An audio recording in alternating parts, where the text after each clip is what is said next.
I am with my template C piece, and this is my template D piece. Just because I think it might give me more accuracy. What I'm gonna do first is fold this in half and give myself a nice little finger pressed crease. It really only matters if you get it right here, actually. Okay, there we go.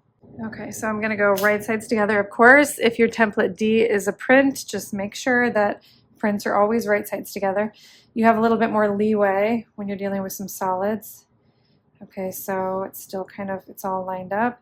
This is gonna feel weird. It's like, whoa, these pieces aren't really lining up. It's like you have some weird overhang over here. What's even happening?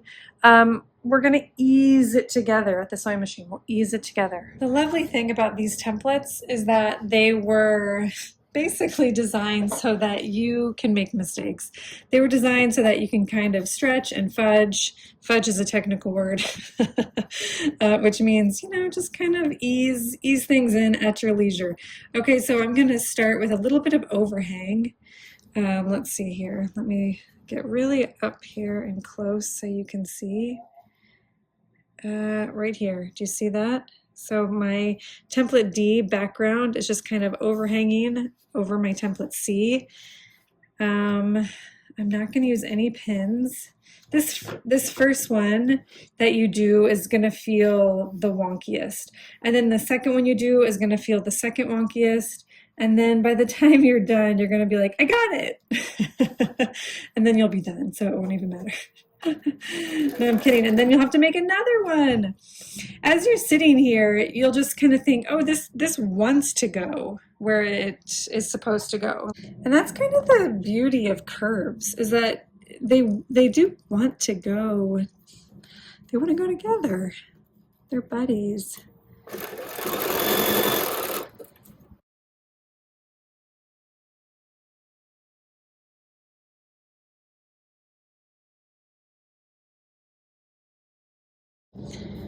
Here we go, just going around and around, around and around.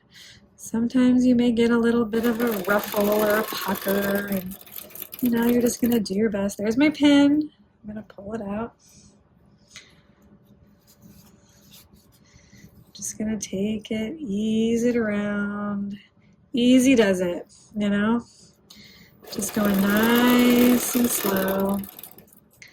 It's like you can put on some nice relaxing music. Easy does it. Any kind of pucker or weirdness that you accidentally kind of get while doing this, it will probably iron out. Oh, my needle just went up for some reason, and that reminds me that while doing this, keep your needle down. That'll make this easier for you.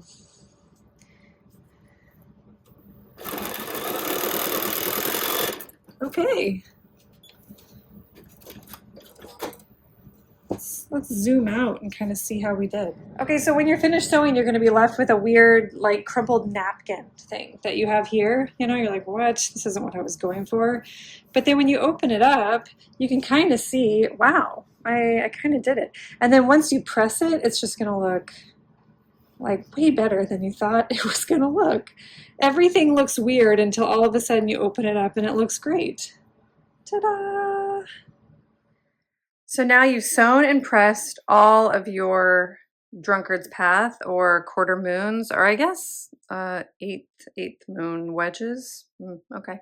And I highly recommend you trim all of these at the same time so that you're trimming them all the same way. So I have a big stack right here. I'm gonna move this from the top, throw those over there, and I'm gonna get into a rhythm. And that's really the fastest way to do anything in quilting, is to do everything at the same time, all like things at the same time, get into a rhythm, get a little bit better as you go. And you know, by the time you're hitting your stride, you're just like, what, unstoppable. Okay, I'm gonna line up.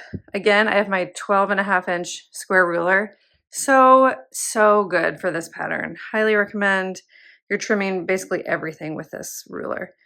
You have a lot of wiggle room. Isn't that fun? So fun. Okay, I'm just gonna make sure that I'm trimming about the same off of every single block. Your next question is gonna be, Suze, could I trim 2 blocks at the same time? Yeah. Guys, let's try that. I haven't tried it yet. Let's try it. Thought just occurred to me. I thought maybe the thought just occurred to you too. Okay, let's line up our blocks. Cool. Why not? Okay, we have 2 blocks here. Make sure you have a sharp rotary cutter. We're going to line up this line with our seam.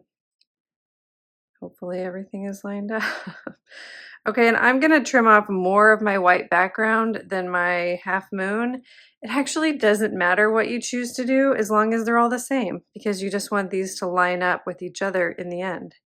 So that's why I recommend trimming these all at the same time, so that you're doing them all the same way. Okay, so that's that. Now I'm just gonna trim. Should we go for it? Oh my goodness. The first time I trim, I always get a little bit like, okay, yeah. 2 at a time, Susie. This is, oh, here we go. This is like so wild. I'm gonna move my body. I'm gonna keep my hand right here. Kind of like a good masseuse. You know how those good masseuses, you know, they always like keep one hand on you so they don't startle you in the dark.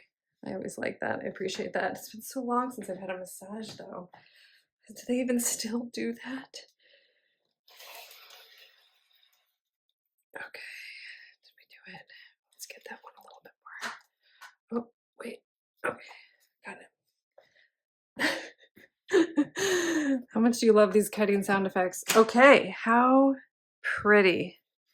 Oh, 2 at a time. Oh my goodness, we're gonna just fly through these. And that's that.